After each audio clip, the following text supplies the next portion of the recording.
பகுஜன் சமாஜ் பார்ட்டியின் தமிழக தலைவர் ஆம்ஸ்ட்ராங் கொடூரமாக சென்னையில் கொலை செய்யப்பட்டார். பல்வேறு சட்ட போராட்டங்களுக்கு பிறகு இவரது உடல் சென்னை அருகே இருக்கும் பொத்தூரில் நல்லடக்கம் செய்யப்பட்டிருக்கிறது. 8 பேர் கொண்ட கும்பல் இந்த படுகொலையை அரங்கேற்றி இருக்கிறது. இந்த படுகொலையை செய்துவிட்டு இந்த 8 பேரும் காவல் நிலையத்தில் சரணடைந்து இருக்கிறார்கள். இந்த 8 பேரும் தான் ஆம்ஸ்ட்ராங் கொலையில் சம்பந்தப்பட்டவர்கள் என்று அவர்களை கைது செய்து சிறையில் அடைத்திருக்கிறது தமிழக போலீஸ். தமிழ்நாடு அரசும் இந்த கொலையில் எந்தவித அரசியல் உள்நோக்கமும் இல்லை என்று கூறிவிட்டது. உண்மையில் இதில் அரசியல் இல்லையா, இந்த படுகொலையில் அரசியல் நோக்கம் எதுவும் இல்லையா என்கிற சந்தேகம் எழுந்திருக்கிறது. ஏனென்றால் கொலை செய்த 8 பேரும் உடனடியாக சிறையில் அடைக்கப்பட்டிருக்கிறார்கள். அவர்களை போலீஸ் கஸ்டடியில் எடுத்து விசாரிக்க இதுவரை போலீசார் நீதிமன்றத்தில் மனு செய்யவில்லை. ஏன் இப்படி நடந்திருக்கிறது என்று அவர்களிடம் மேலோட்டமாக விசாரணை நடத்திவிட்டு அவர்களை சிறையில் அடைத்திருப்பதாகத்தான் முதல் கட்ட தகவல் வந்திருக்கிறது. இது ஏற்றுக்கொள்ளக்கூடியதா என்றால் இல்லை என்றே கூறிவிடலாம். இப்படி படுகொலையை செய்த இந்த 8 பேரிடமும் போலீசார் நீதிமன்ற காவலில் இருந்து போலீஸ் காவலுக்கு எடுத்து போலீஸ் கஸ்டடியில் வைத்து அவர்களிடம் தீவிரமாக விசாரணை நடத்தி முழு உண்மையை வெளிக்கொண்டு வர வேண்டும். அப்படி செய்யாமல் அவர்களை சிறையில் அடைத்திருப்பது சந்தேகத்தை ஏற்படுத்தி இருக்கிறது. பல்வேறு அரசியல் கட்சி தலைவர்களும் இப்படித்தான் கூறுகிறார்கள்.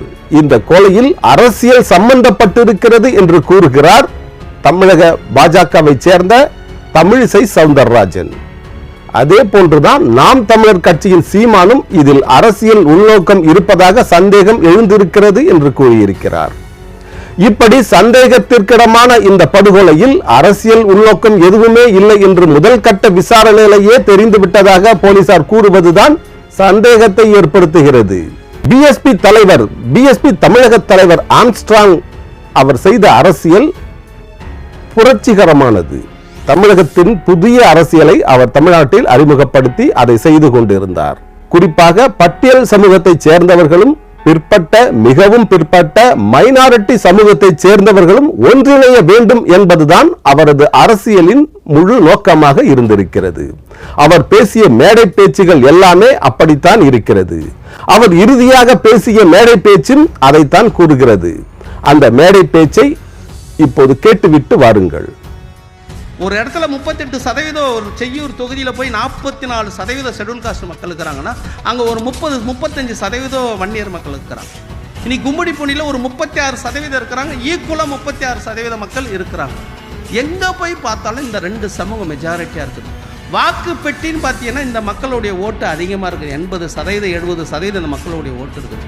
இந்த சமூக மக்கள் ஒருங்கிணைந்தால்தான் நாட்டில் அரசியல் அதிகாரத்தை கைப்பற்றுவாங்கன்றதால ஒரு சூழ்ச்சி தந்திரத்தால் இன்னைக்கு இந்த மக்கள் வேறுபட்டு இன்னைக்கு வன்னியருக்கு எதிரி யாரான்னா பறையன் தான், பறையனுக்கு எதிரி யாரான்னா வன்னியர் தான் அப்படின்ற சூழ்நிலை இன்னைக்கு மனநிலையை உருவாக்கி வச்சிருக்கலாம். இப்படி திராவிட மாடலுக்கு எதிராக தமிழ் தேசியத்திற்கு எதிராக ஒரு புதிய அரசியலை ஆம்ஸ்ட்ராங் தமிழ்நாட்டில் அறிமுகப்படுத்தி இருக்கிறார். இது உத்தரப்பிரதேச மாடல்.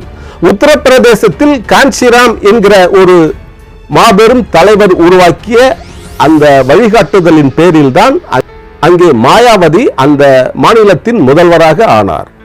மாயாவதி ஒரு பட்டியல் சமூகத்தை சேர்ந்தவர், காஞ்சிராமும் பட்டியல் சமூகத்தை சேர்ந்த ஒரு தலைவர். அந்த மாபெரும் தலைவர் உருவாக்கிய ஒரு சித்தாந்தம் தான் பட்டியல் சமூகத்தவர்களும் பிற்படுத்தப்பட்ட சமூகத்தவர்களும் மிகவும் பிற்பட்ட சமூகத்தவர்களும் மைனாரிட்டி சமூகத்தவர்களும் ஒன்றிணைந்து ஒரு புதிய அரசியலை உருவாக்க வேண்டும். அதுதான் ஒரு புதிய விடியலை தரும் என்று அவர்கள் ஒரு புதிய அரசியலை உருவாக்கினார்கள்.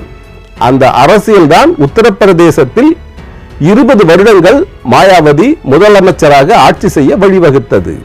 அதே மாடல் அரசியலை தான் இங்கே கொண்டு வந்தார் பிஎஸ்பி தமிழ்நாடு தலைவர் ஆம்ஸ்ட்ராங். இங்கே பட்டியல் சமூகத்தவர்களும் பிற்படுத்தப்பட்ட சமூகத்தவர்களும் மைனாரிட்டி சமூகத்தவர்களும் ஒன்றிணைய வேண்டும் என்று அவர் தனது அரசியல் நிலைப்பாட்டை பல மேடைகளில் தெளிவுபடுத்தினார். அதனால் தான் அவர் மீது திராவிட மாடலும் தமிழ் தேசிய மாடலும் வெறிகொண்டு தாக்கியதோ என்கிற சந்தேகம் எழுந்திருப்பதாக பலரும் கூறுகிறார்கள். SC ST BC, MBC, minority சமூகத்தவர்கள் ஒன்றிணைந்தால் ஒரு புதிய அரசியலை தமிழ்நாட்டில் கொண்டு வந்து விடலாம் என்பதுதான் ஆம்ஸ்ட்ராங்கின் அரசியல். அது வலிமையான அரசியல். அந்த அரசியல் வேகம் எடுத்ததால் தான் அவர் கொலை செய்யப்பட்டிருப்பாரோ என்கிற சந்தேகமும் எழுந்திருக்கிறது. என்னதான் அவர் மீது கோஷ்டி சண்டையால் இந்த கொலை நடந்திருப்பதாக போலீசார் கூறினாலும் இதில் அரசியல் பின்புலம் இருப்பதாகவே சந்தேகம் கொள்ள வைக்கிறது. ஆம்ஸ்ட்ராங் பேசிய அரசியல் திராவிட மாடலுக்கு எதிரானது. பறையர் சமூகமும் வன்னியர் சமூகமும் ஒன்றிணைய வேண்டும் என்பதுதான் அவரது முக்கிய நோக்கமாக இருந்திருக்கிறது. பறையர் சமூகமும் வன்னியர் சமூகமும் ஒன்றிணைந்தால் தமிழ்நாட்டில் ஒரு புதிய அரசியலை, புதிய விடியலை கொண்டு வரலாம் என்பதுதான் பிஎஸ்பியின் தாரக மந்திரம். அந்த தாரக மந்திரத்தை தான் ஆம்ஸ்ட்ராங், பிஎஸ்பி தலைவர் ஆம்ஸ்ட்ராங் இங்கே செயல்படுத்தி காட்டிக் கொண்டிருந்தார். அந்த கொள்கை வளர்ச்சி அடைந்து வந்து கொண்டிருந்த நிலையில் தான் ஆம்ஸ்ட்ராங் கொல்லப்பட்டிருக்கிறார். அதனால் தான் இது அரசியல் படுகொலையாக இருக்குமோ என்கிற சந்தேகம் வலுவாக கிளம்பி இருக்கிறது. பலரும் இதை வலியுறுத்துகிறார்கள். பிஎஸ்பி தலைவர் ஆம்ஸ்ட்ராங்கின் மரணம் அவரது கொலையின் மூலம் அவரது கொள்கையை ஒழித்து கட்டி விடலாம் என்றுதான் நினைத்துக் கொண்டிருக்கிறார்கள். ஆனால் அவரது கொள்கை ஒரு நாள் நிச்சயம் வென்றே தீரும். அவரது கொள்கை புதிய பரிமாணத்தை எட்டி புதிய அரசியலுக்கு வழிவகுக்கும். இந்த வீடியோ பிடித்திருந்தால் உங்கள் நண்பர்களுக்கு ஷேர் பண்ணுங்கள், லைக் பண்ணுங்கள், கமெண்ட் செய்யுங்கள். சித்தார்த் விஷன் சேனலை சப்ஸ்கிரைப் செய்து கொள்ளுங்கள். பக்கத்தில் உள்ள பெல் பட்டனையும் மறக்காமல் கிளிக் செய்து கொள்ளுங்கள். அதை தொடர்ந்து வருகிற ஆல் நோட்டிபிகேஷன் பட்டனையும் மறக்காமல் கிளிக் செய்து கொள்ளுங்கள். இந்த வீடியோ பிடித்திருந்தால் உங்கள் நண்பர்களுக்கு ஷேர் செய்யுங்கள், கமெண்ட் செய்யுங்கள். சித்தார்த் விஷன் சேனலை சப்ஸ்கிரைப் செய்து கொள்ளுங்கள்.